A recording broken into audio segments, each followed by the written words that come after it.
The first time Jake heard the laughter, he thought it came from the TV.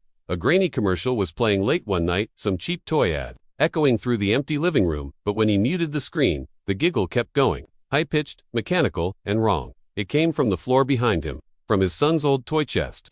Jake Turner lived alone now. His wife had left a year ago after the accident. Their 5-year-old son, Liam, gone in a house fire that started in the basement. The police had called it electrical, but Jake knew something else started it. He'd been in that basement when it began. He'd heard a voice whispering from the dark just seconds before the flames caught. A voice that laughed. After the fire, Jake moved into a small apartment on the edge of Duskfield, that kind of place where the air always smelled like mildew and cigarette smoke. He worked nights, drank too much, and tried not to think about toys or laughter. But tonight, the sound was back. That same childish giggle he'd sworn he'd never hear again. He turned slowly toward the toy chest. It was a plain wooden box, scorched at the corners, the same one the fireman had salvaged from the old house. He didn't even remember bringing it here.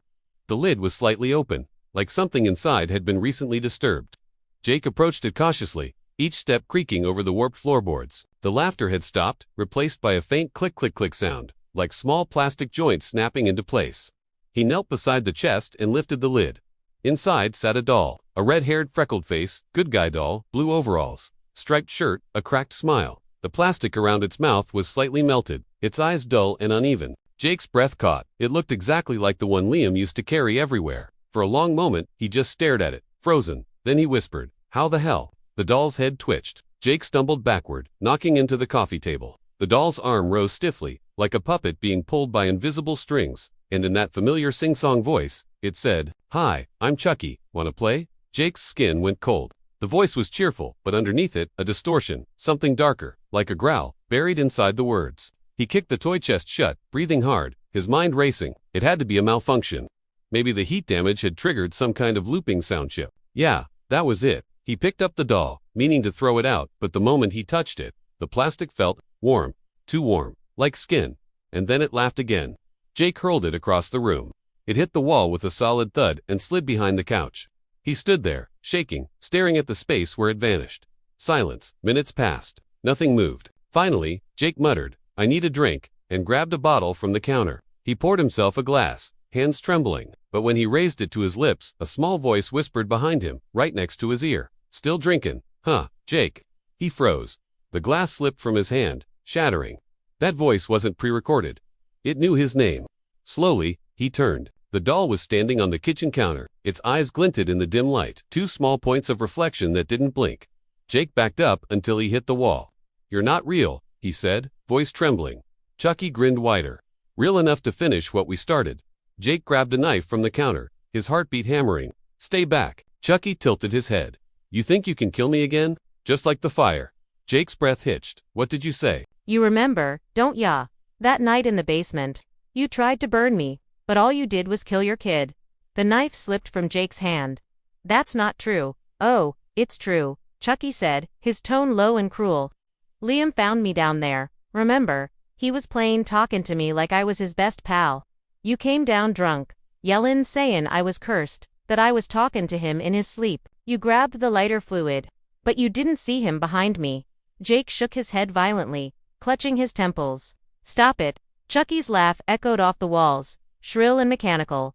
"You lit the match, Jake. You burned us both. But guess what? I don't die that easy."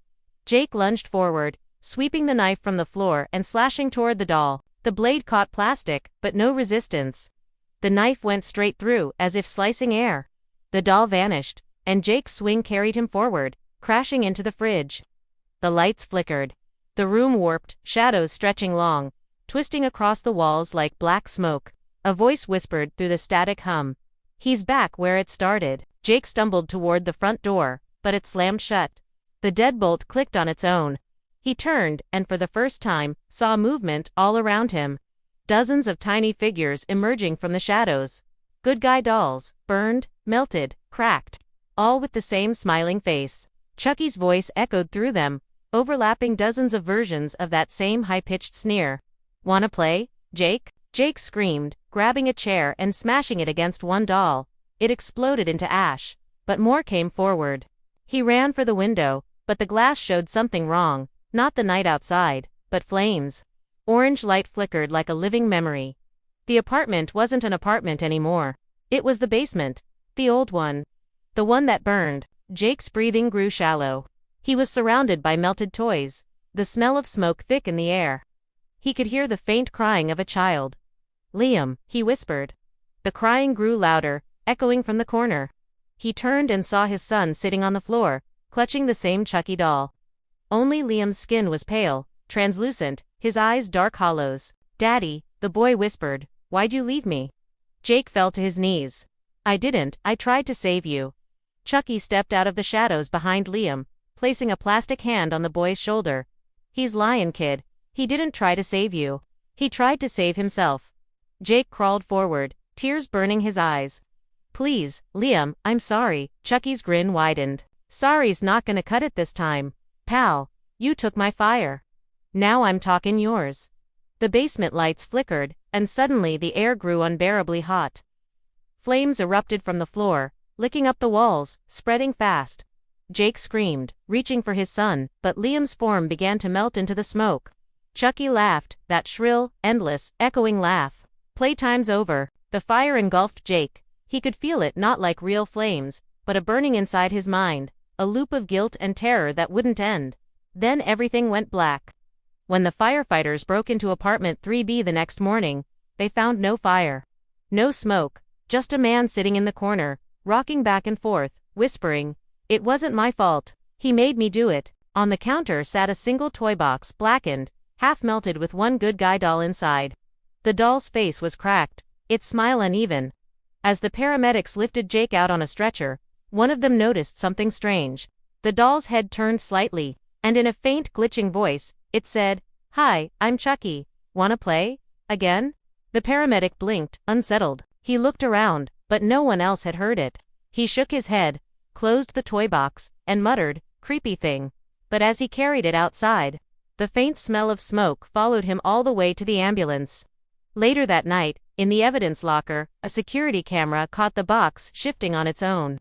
The latch popped open, the doll's hand twitching once before the feed cut to static. Somewhere deep in the static, a child's voice laughed, the same high, broken laugh that had haunted Jake Turner until his last breath. And in the darkness, Chucky whispered, "Friends till the end."